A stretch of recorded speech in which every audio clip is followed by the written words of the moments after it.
In the following program, look for NOVA's web markers which lead you to more information at our website. Sleek, black, and rarely seen, submarines are the ultimate killing machine. Prowling the depths, their torpedoes can threaten any ship at sea, their missiles, any city on land. Until recently, almost nobody knew the hidden history of their tragedies and triumphs.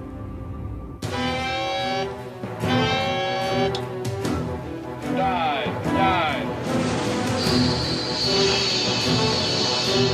Excess of 20,000 yards before right. For 40 years, sub-crews lived on the front lines of the Cold War. Day in, day out, they practiced launching the missiles that could unleash Armageddon. Weapons con, you have permission to fire. Initiating fire. Initiating fire.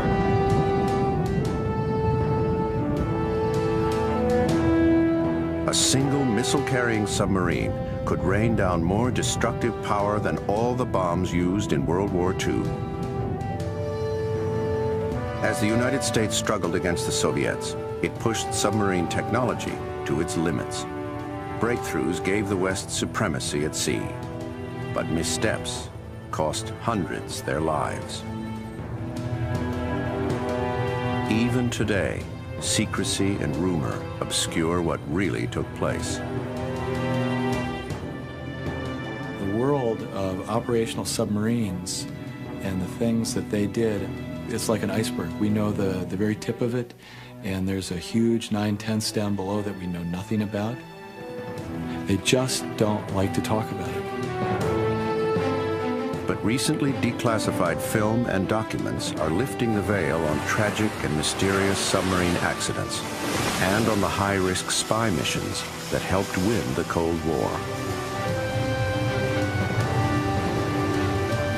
These are the secrets of the Cold War subs.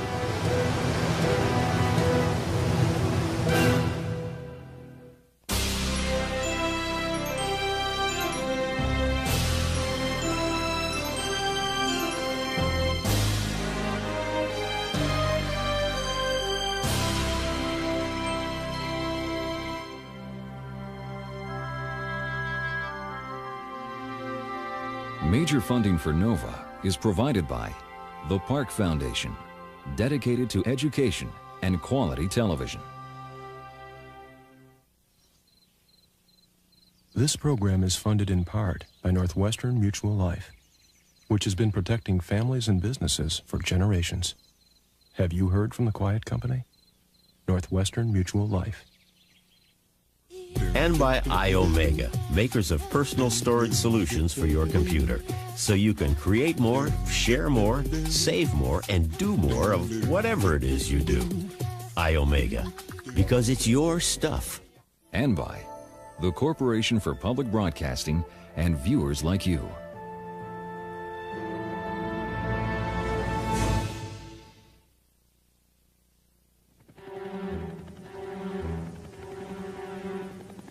As the Cold War heats up in the early 1950s, the growth of the Soviet Union's submarine fleet alarms American military analysts. At the height, they must have had 500 submarines in service. At the best, we have about 130 submarines in service, 150, some number like that. And the way that we make up for the lack of numbers is much better technology. We push the technology as hard as we can. American scientists' first great success is powering subs with nuclear reactors. Now, U.S. subs can stay under longer and range farther. Then, in the late 50s, they figure out how to fire ballistic missiles from subs. This gives the U.S. a huge advantage in the Cold War. A missile hidden in the deep ocean on a submarine is virtually unstoppable. But in short order, the Soviets are doing the same.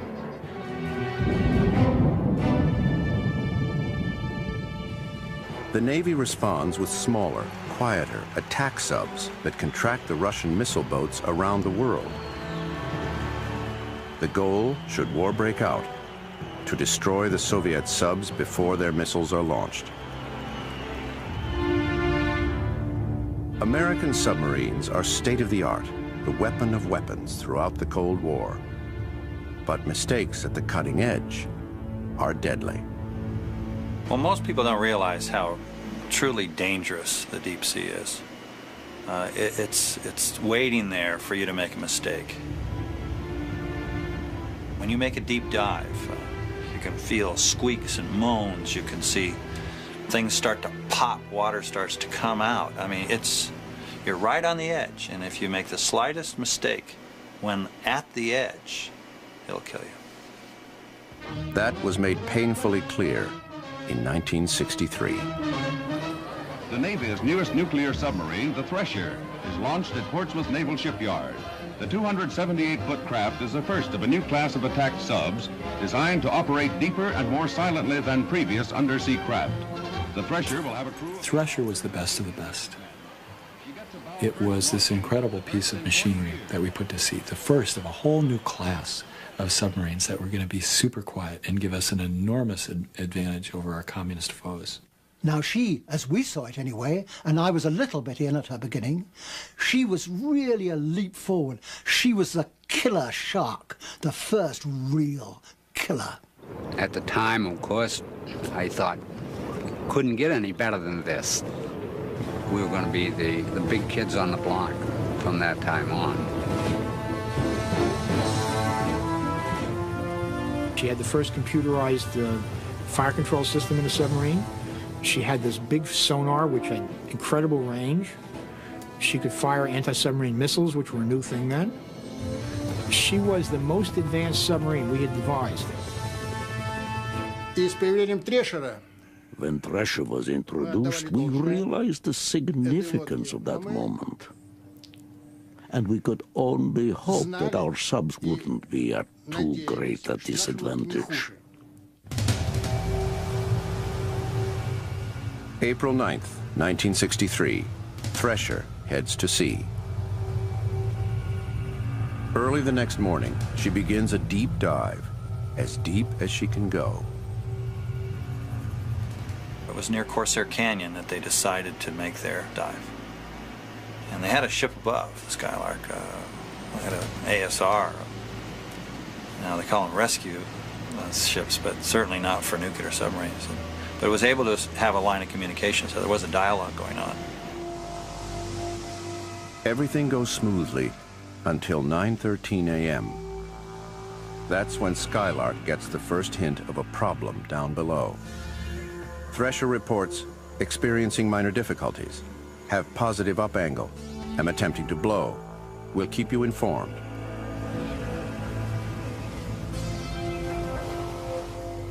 Three minutes later, there's a second transmission, garbled and unintelligible. It's followed by a low-frequency rumble. Then, silence.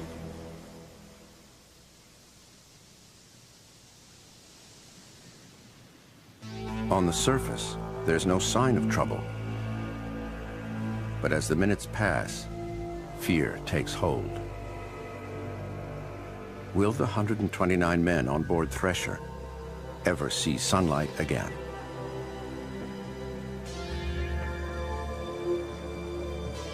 Skylark reports Thresher's continuing silence to Fleet Headquarters.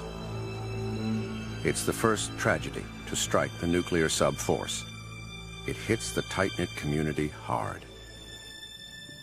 I immediately made an assumption that it had happened perhaps in shallow water. Jumped in the car, drove over to the the development group headquarters. Went in to offer what help I could give, and they just said it was too deep. We'd lost 100 good friends. It's beginning to sink in. Still difficult to believe. Ray McCool had left Thresher just moments before her departure because of a family emergency. In my mind, it was impossible to lose a ship as fabulous as that. I couldn't think of any reason why she was lost or why she went down. 129 men gone. All that machinery gone. All this cutting edge, you know, the beginning of this new wave of technology gone. And we don't have any idea what went wrong. The very first thing they had to do was to find it. They had to understand as well as they could what went wrong. They had to do the forensics. They had to do the detective work. And they couldn't even find the submarine. And that went on month after month after month. The Navy even brings a car out and studies how it sinks to the bottom, hoping to discover some clue to the location of Thresher's remains. Remote cameras and sonar sounders are tirelessly dragged over the sea floor. And the Navy's only deep-diving vessel, the bathyscaphe Trieste, spends as much time searching the bottom as her crew can stand. Finally, after 6 months of searching, Trieste discovers what's left of the Thresher. The sub imploded with such force, nothing remains but scrap metal. Meanwhile, a Navy Court of Inquiry is making discoveries of its own. Thresher's maintenance records show that 14% of the joints in the piping that moves high-pressure seawater through the boat had failed ultrasonic inspection. Hundreds of other joints had never been tested, even though pipe joints of this type on other subs had failed, causing serious flooding. At the depth Thresher was at when she was lost, failure in a 6-inch pipe would dump 100,000 pounds of water per minute into the ship. Thresher's last telephone transmission gave the court vital clues as it painstakingly reconstructed what had most likely happened.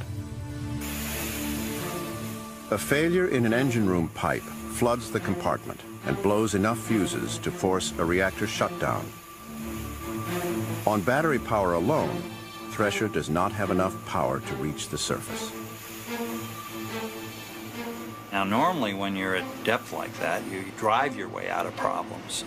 You just bow up and you just apply power and you drive yourself up to your safer depths and get yourself out of trouble. As a last resort, they blow compressed air into the ballast tanks to displace water and gain buoyancy. But Thresher's ballast system is an old design, from the days when submarines couldn't dive this deep. And it couldn't get enough buoyancy. Remember, it's taking on water, so it's getting heavier, and then it's just going to go up, sort of stall out, and then just slip back. As Thresher sinks below 1,500 feet, her hull can no longer withstand the crushing pressure of the sea. And once you go below crush depth, which isn't far away, then Mother Nature does it. Pressure just, crushes that submarine. Goes off like a bomb.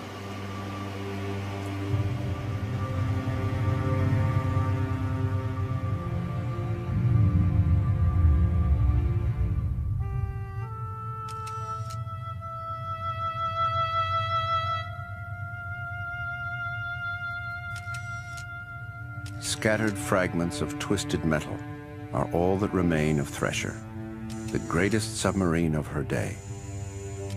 This footage was shot in the 1980s by Bob Ballard as part of a classified Navy effort to survey the debris. His cover story was his search for the Titanic. Coming in on the Thresher for the first time, it was eerie. It was very much like going to a battlefield or going to Pearl Harbor. Something horrible happened here, and a lot of people died. And you sense that. 129 men, casualties of the Cold War. The Navy Court of Inquiry concludes that in trying to rush Thresher's exciting new technologies to sea, the Navy made mistakes in design and construction. The Navy vows it will never happen again. But 5 years later, in the spring of 1968, tragedy strikes once more. This time to a submarine headed home from the Mediterranean.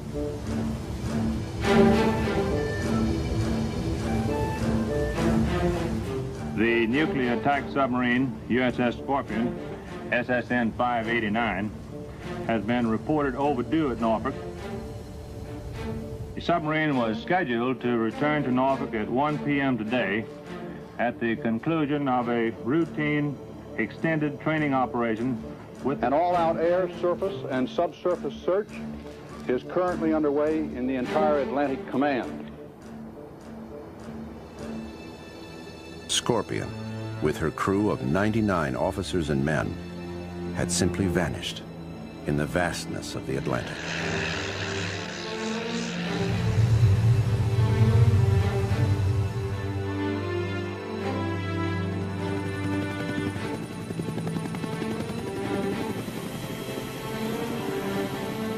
Among the searchers is a submariner who had transferred off the Scorpion just months before.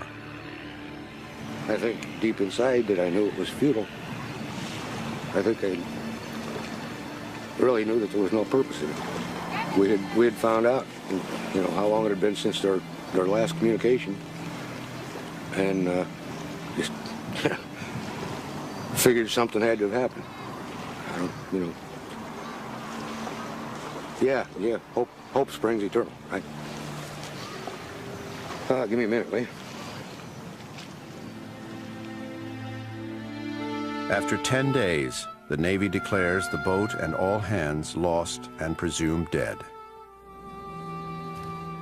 It isn't until months after Scorpion's memorial service that the remains of the submarine are found. When they are, the Navy assures the public there's no evidence of hostile action. But the Navy will say no more. Whatever conclusions it reaches about the accident are classified.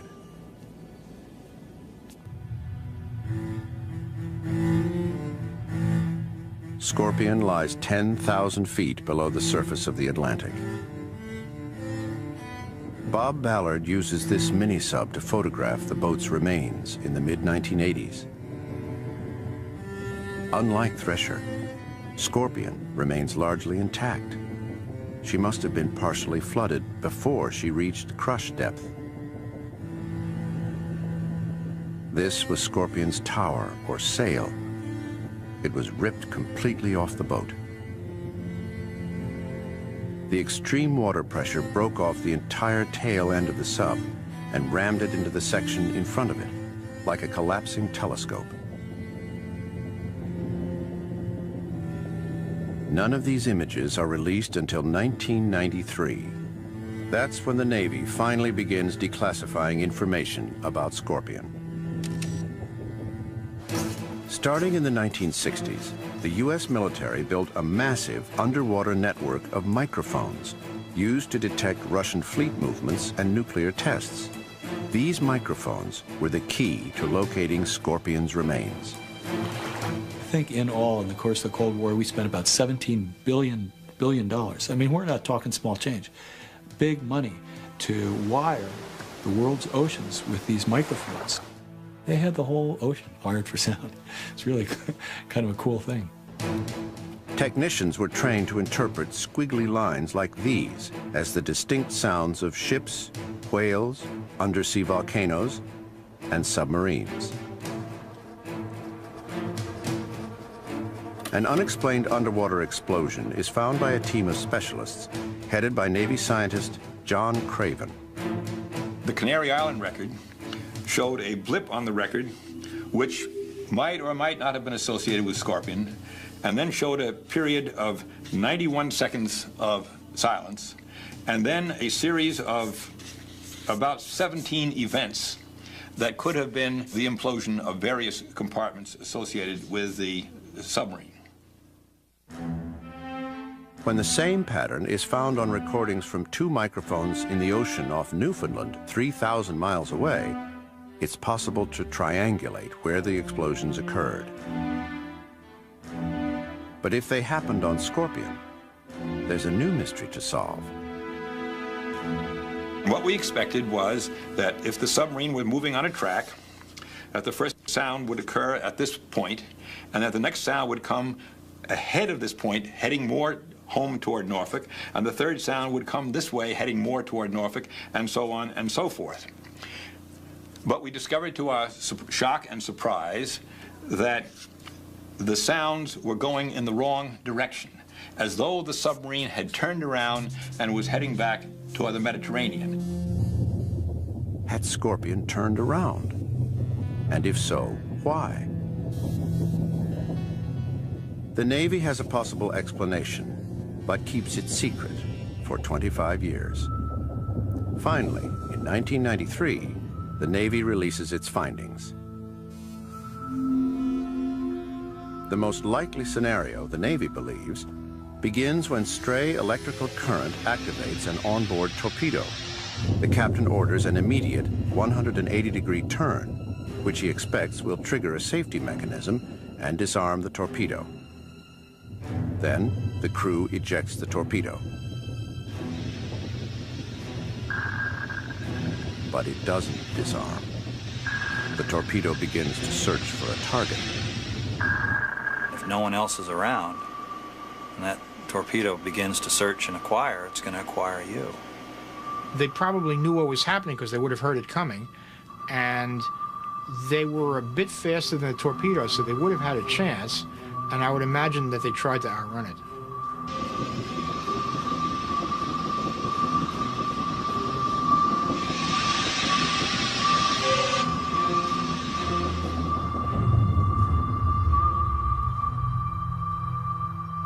But this scenario does not satisfy everyone. As a young Navy lieutenant, Ross Saxon examined the Scorpion wreckage in the bathyscaphe Trieste. Now, I dove on the Scorpion, and I didn't see any evidence whatsoever that a torpedo sunk that ship. There wasn't anything on the hull structure that we could see that would suggest that. The shutter doors were shut on all the bow tubes. The submarine was broken up because of its trip to the bottom, but there wasn't any evidence that a torpedo sunk it. Dan Rogers doesn't believe the torpedo story either. He transferred off Scorpion just before her final voyage because he believed inadequate maintenance made the submarine unsafe. I really didn't want to be there. I was really that concerned about the condition of that boat, and especially the material condition of the boat. Eventually, Rogers shared his doubts with Steve Johnson, an investigative reporter for the Houston Chronicle. Johnson found letters from other crew members that showed they too were concerned about the mechanical condition of the sub. He tracked down Ross Saxon, whose doubts about the torpedo theory encouraged him to keep digging. Then, after years of effort, he unearthed a critical piece of Scorpion's past. I obtained several thousand pages related to the Scorpion's maintenance history from the Atlantic Submarine Fleet. I had sent out half a dozen requests under the Freedom of Information Act, and it just so happens they found these documents that they thought had been destroyed. Buried amid thousands of pages was the day-by-day history of how the Scorpion was selected in a secret program that drastically reduced the maintenance that it would have ordinarily received. To save time, the Navy had cut back on Scorpion's last overhaul. Scorpion was in the shipyard 8 months, though an average overhaul took 24. They spent just $3 million, a fraction of the norm. The torpedo theory seems to be extremely convenient for the U.S. Navy because it tends to detract from any other theory, and also it tends to remove any kind of responsibility from the U.S. Navy itself from any maintenance problems that may have contributed to the actual loss of the submarine. Yet another clue in the Scorpion mystery has been uncovered by journalists Chris Drew and Sherry Sontag. Their research has revealed another disturbing Navy secret. When the Navy released its version of events, that the Scorpion had been killed by one of its own torpedoes, I was working at the Chicago Tribune. This was a huge front-page story. As it turned out, one man who read it had been an engineer at a torpedo testing lab, and he remembered that they'd had all sorts of safety problems with the torpedoes. Now that it wasn't classified anymore, he wrote to John Craven to ask him how much of the conclusion that a torpedo was at fault had been based on all these safety problems they were having. Craven was floored.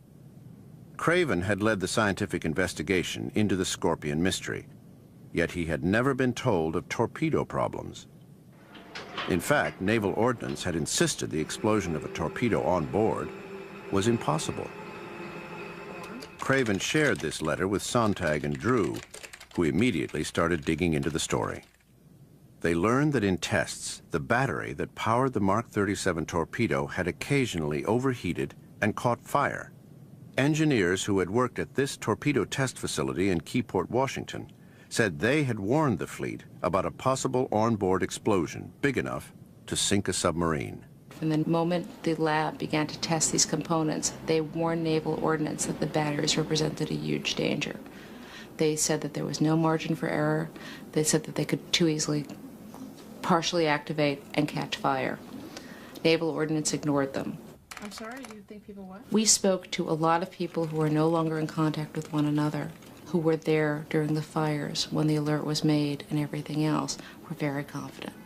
We can't tell you that this is exactly what happened to Scorpion, but we can tell you this danger very definitely existed.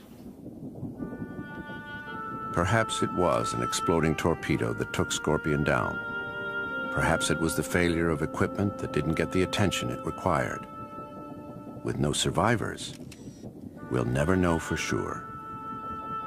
But following the disaster, the Navy abandoned its reduced maintenance experiment and redesigned the Mark 37 torpedo. The U.S. Navy never lost another nuclear submarine.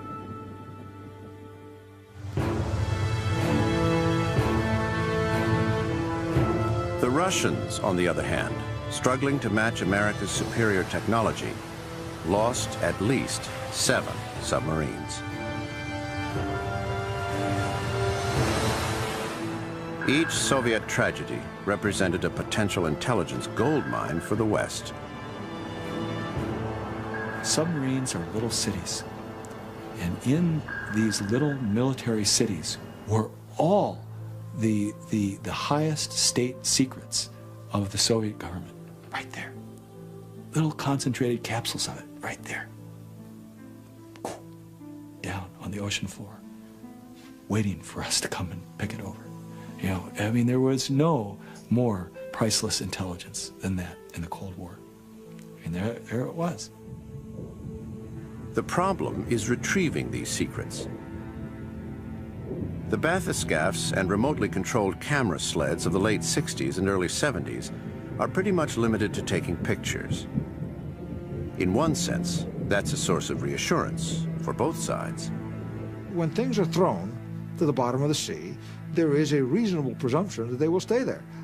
The notion that anyone has the capacity to go to the bottom of the ocean and pick things up is quite fantastic. I mean, who would think of such a thing? We Americans, of course, would think of such a thing. In 1974, Louisiana-born Wayne Collier, exhausted after 4 years of undercover work, quit the Justice Department. He went to work recruiting crewmen for an offshore mining venture. 2 months into his new job, he found out who he was really working for.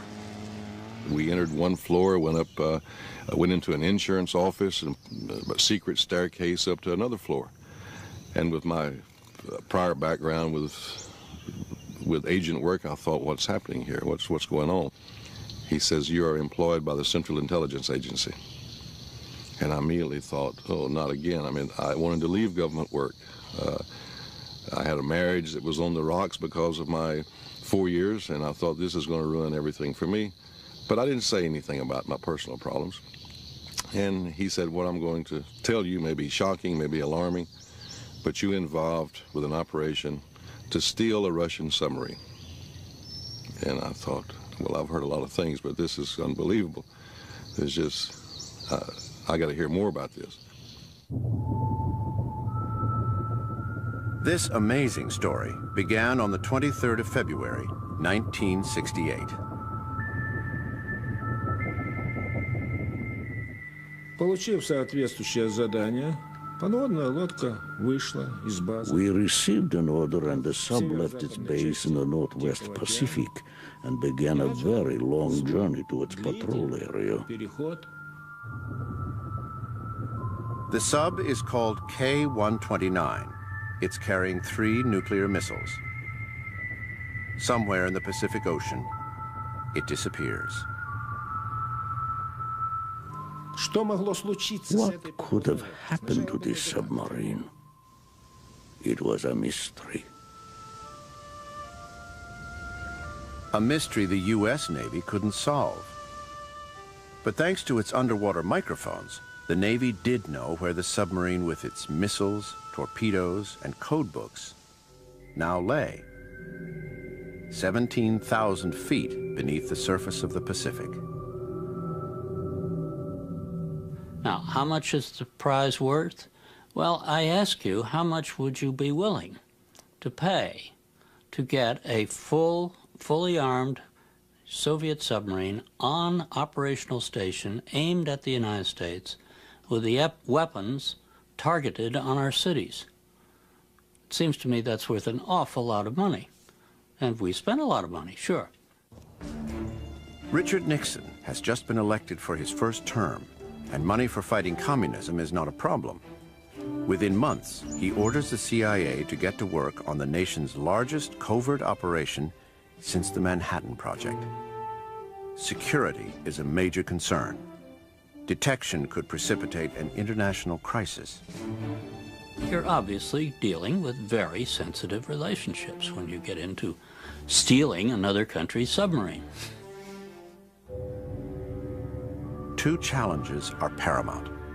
First, there is no known technology that can do the job. And second, the whole operation has to be kept hidden from both the Soviets and the American public.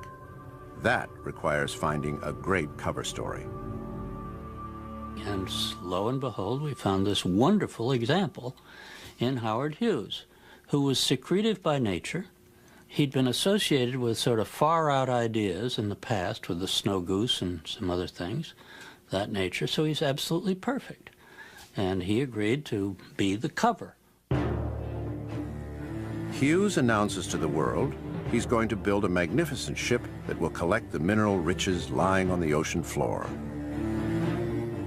It was an extremely plausible thing for a rich techno-eccentric like Hughes to want to go out and mine the deep, you know, with a vacuum cleaner that could just sweep up all these manganese nodules. Even Nova gets swept up in the excitement and does an entire show on ocean mining. Corporations the world over, fearing they will be left out, begin building their own ships. It's a perfect cover for the centerpiece of the CIA's operation.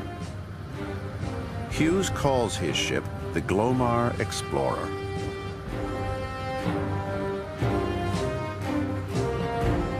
Everything about the ship is custom built.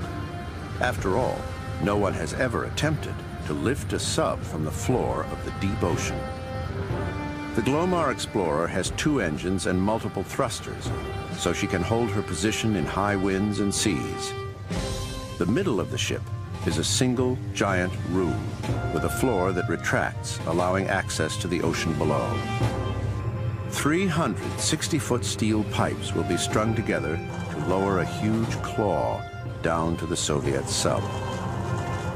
Together, claw, pipe, and flooded sub will weigh 15 million pounds.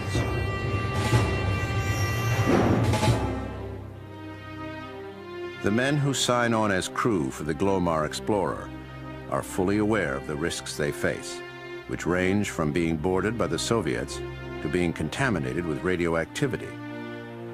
In the end, Wayne Collier is not among them, but his younger brother Bill signs on as a member of the B crew. It was specifically set up that A crew would do the recovery step, and then we would have a crew change, and then B crew would be responsible for the disassembly. And that's actually how it worked out. This account is based largely on Bill Collier's personal experiences and conversations he had with other members of the crew. The Glomar Explorer arrives at her destination in early July. It takes 2 days to lower the claw, nearly the size of a football field, to the sea floor 3 miles below. After what feels like an eternity, the cameras on the giant claw reveal the Soviet sub. It appears intact, except the rear engine compartment has broken off. A nuclear missile is visible in one of the tubes. The operators of the claw cautiously maneuver in for the grab. But when they close the claw, its arms strike hard on the bottom. Unwilling to lose the time it would take to check for damage, they try again.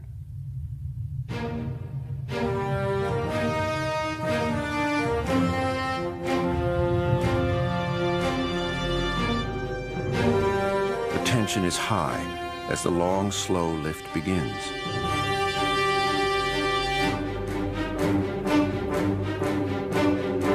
Almost halfway up, 3 of the arms on the giant claw give way. K-129 slips, and a nuclear missile glides slowly, almost gracefully, out of its silo.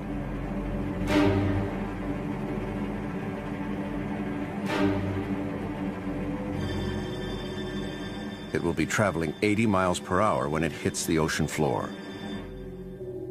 Before it does, K-129 breaks apart. The minutes tick by slowly. There is no nuclear explosion. Only a 38-foot section makes it to Glomar Explorer's giant recovery room. There are no code books or missiles. There are body parts. During the disassembly, we would find fingers, pieces of scalp, bones, but everybody looked at it quite solemnly and protected it as that. On board the Glomar, the CIA holds a funeral service for the Russian dead. This footage, given to Boris Yeltsin in 1993, is the CIA's only official acknowledgement that the operation ever happened.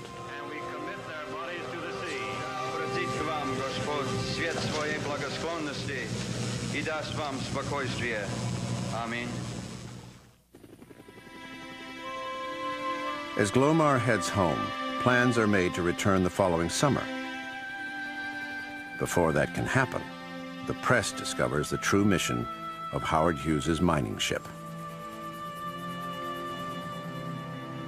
Without the cover of secrecy, the fabulous technology of the Glomar is worthless to the CIA.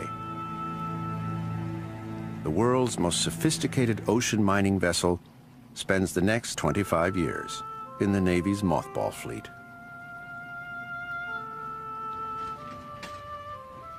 The investment made in this single operation speaks volumes about how threatening Soviet subs were to the West. But in the end, it wasn't big operations like this that provided the most valuable intelligence. That was gathered by American submarines themselves. Every American submarine at one time or another was engaged in spying. I would be sent out for 2 months with an operation order, giving me a large piece of territory in a very hot spot, and basically with instructions to find out what I could. This could mean listening to Soviet fleet radio transmissions or watching and photographing Soviet naval exercises. It could mean getting close enough to a Soviet missile sub to record in detail all the noises it makes.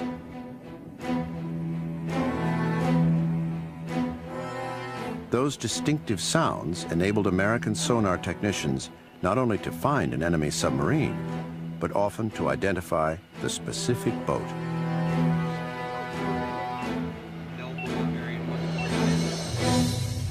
When they sent their submarines out on patrol, we would try to latch on, follow them, make sure we knew what their patterns were.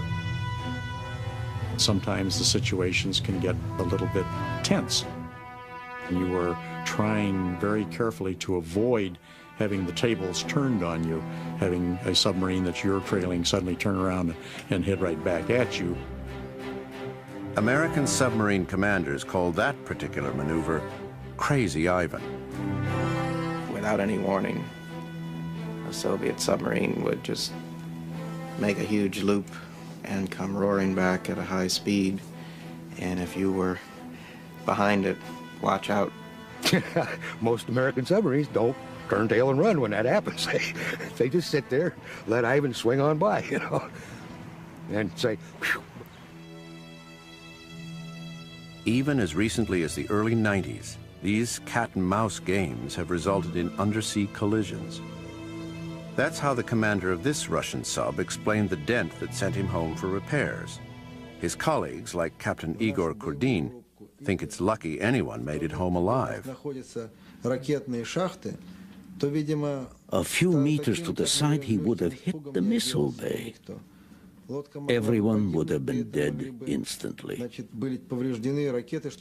It could have been a huge explosion, nuclear warheads destroyed. It could have been an awful catastrophe, worse than Chernobyl. There were other potential risks as well. On one occasion, while observing Soviet naval exercises, Dan Rogers' sub found itself in the path of a Soviet torpedo. We were just sitting around collecting telemetric data, in other words, listening, learning what we could of their operation and what they were doing. Sonarman reported, "Con sonar, there's a torpedo in the water." And I looked over at the other two watchstanders. And I thought I was scared. I don't feel like I looked like they did, but I thought I was scared. Those guys look like ghosts.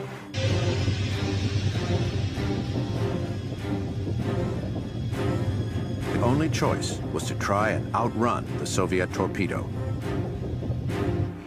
There isn't another damn thing you can do once you get past that point, except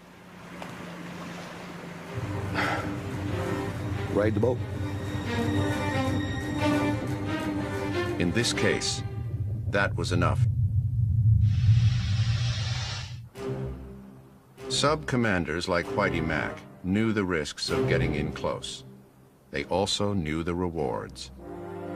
In 1969, Mack slipped in behind the newest Soviet missile sub and followed its every move for 47 straight days. Every 90 minutes he changed course. It was not 89 minutes or 91 minutes, exactly 90 minutes. And that's the longest I slept for the whole time. He'd go up, well, we'd come up, he'd come down, we'd go down. And sometimes it got pretty deep. We just did the merry old dance, you know, the two 6,000-ton ships circling each other. I think that probably the most important things that we came back were that we had an idea of where he was operating, the method of his operations. We think we had a better handle on the range of his tactical missiles. We could actually separate the different officers of the deck. We knew which guy had the deck, just the way he handled the ship, the way things ran. You learn a lot about it. You know, when you live next door to somebody, you learn a lot about them. And we did, and we brought a lot of information back. This business of surveillance against the Russians and finding out what they were doing, it was just like cowboys and Indians. And latterly, as it got more sophisticated, it was a bit more like three-dimensional chess, but with that added spur to it, knowing that somebody might be nudging up your backside any minute and really being quite nasty about it. Sometimes, spying on the other side led submarines into places they weren't supposed to be, a fact both sides, to this day, officially deny. Я вам только одно скажу, что наши подводные лодки Our submarines, diesel and nuclear, never entered American territorial waters. We had a strict order not to come closer than 50 miles. The orders were quite clear. Thou shalt not trespass. And were those orders ever trespassed themselves? Oh, I can't answer that question. I can't possibly. You might get somebody in the United States Navy to answer it. I don't know. I can't. I should just leave it. Thou shalt not trespass if I was you. And if somebody wants to give a nudge and a wink, well, that's up to them. But, Look, in the '60s, I was training with the SEALs. I was in the Navy. I was training with the SEALs, and some of my colleagues had been in the sewers of Hanoi, delivered by subs. They had swum up the sewers.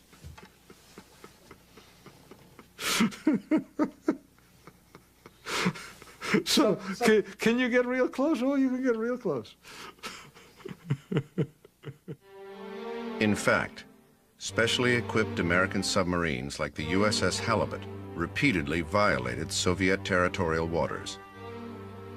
They were drawn there by the presence of underwater military communications cables.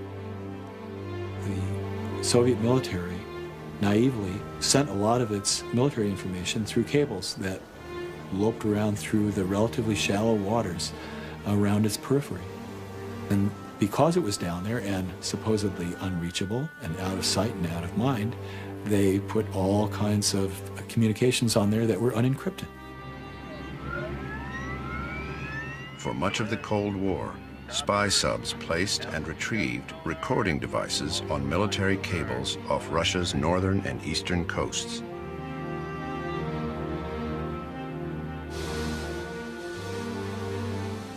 Much of the cost of developing the equipment that made this possible was hidden in the Navy's program to develop deep-sea rescue submarines, called DSRVs.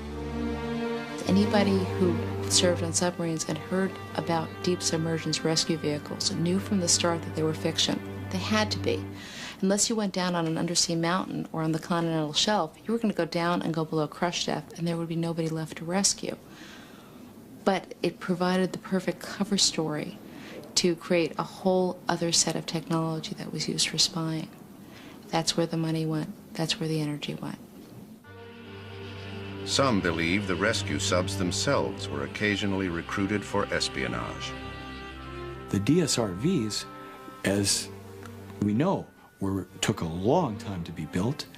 They were Cadillacs that had every incredible bell and whistle that the Navy and its contractors could come up with, and they went deep. They're able to do all kinds of stuff, and probably many things we don't know anything about. The scientists and engineers behind the DSRVs and spy subs like Halibut were challenged by Ronald Reagan's defense planners to go after even more. They wanted live news online, live at 5. They wanted to know what was happening as it happened. If you can get a line onto one of his lines without his knowing it, you've got him. You've simply got him. And there's no substitute for that. You simply know everything he knows. You are inside his circle of decision. You are, in fact, you have a seat at his table. The plan was to use specially designed submarines to bury a listening device in the seabed underneath the main Soviet communications cable of the Russian Northern Fleet. They could lift up their cable and inspect it. It would be clean as a whistle. They would lay it down again. They would lay it right back down on the on our listening device. From this tap, you'd run a cable off over 1,200 miles of the seabed to Greenland, where that information would then be uplinked to a satellite and downlinked to Washington, and you'd be listening to the Northern Fleet activity as it happened. And the Northern Fleet would be involved in any World War III scenario. So you would, in effect, have, advance notice for Armageddon. This involved the development of massive amounts of new technology and, of course, the expenditure of massive amounts of money. The whole thing would have come to about $3 billion. Cheap. For the results that were envisaged, this was going to be cheap. It was the highest priority and the biggest budget item in the intelligence budget in the late Reagan administration. They spent about $1 billion on it, and then poof, it all went away because one guy, Pelton. Ronald Pelton was an analyst working for the National Security Agency who was convicted of spying for the KGB. The online tap was one of the operations he compromised. The Soviet Union relied heavily on well-placed spies like Pelton. Given the closed nature of Soviet society, this approach to gathering military secrets was far less productive for the West.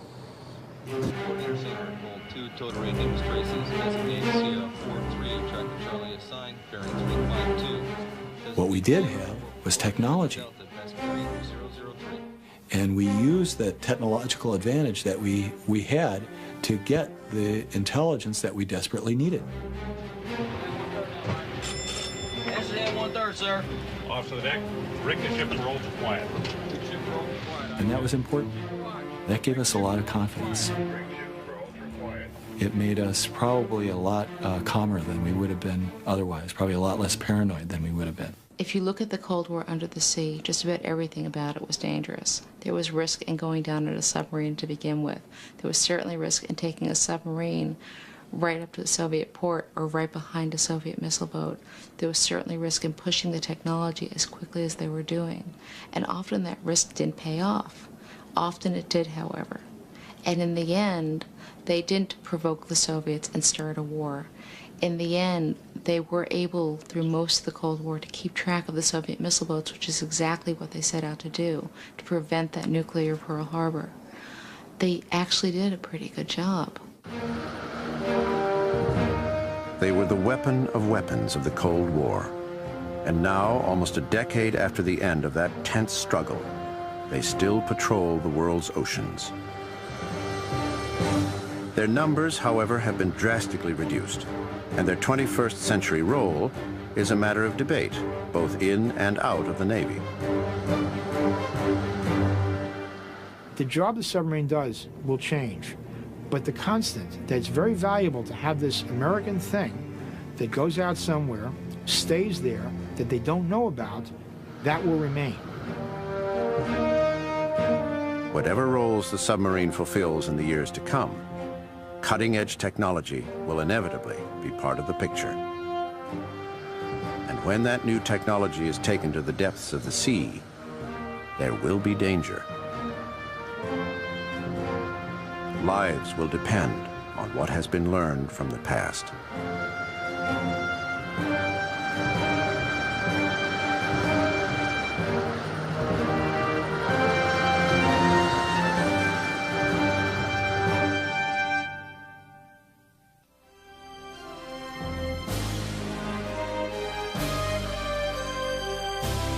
Navy subs have a new mission, exploring everything from Roman shipwrecks to the Arctic ice cap. NOVA's website takes you there at www.pbs.org.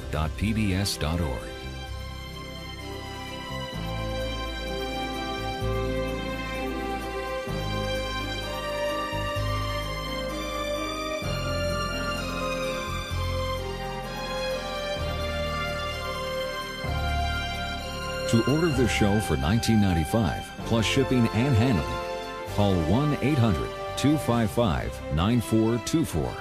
And to learn more about how science can solve the mysteries of our world, ask about our many other NOVA videos.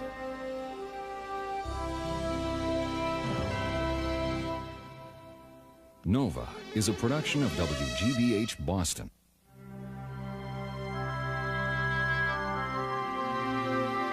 Major funding for NOVA is provided by the Park Foundation, dedicated to education and quality television.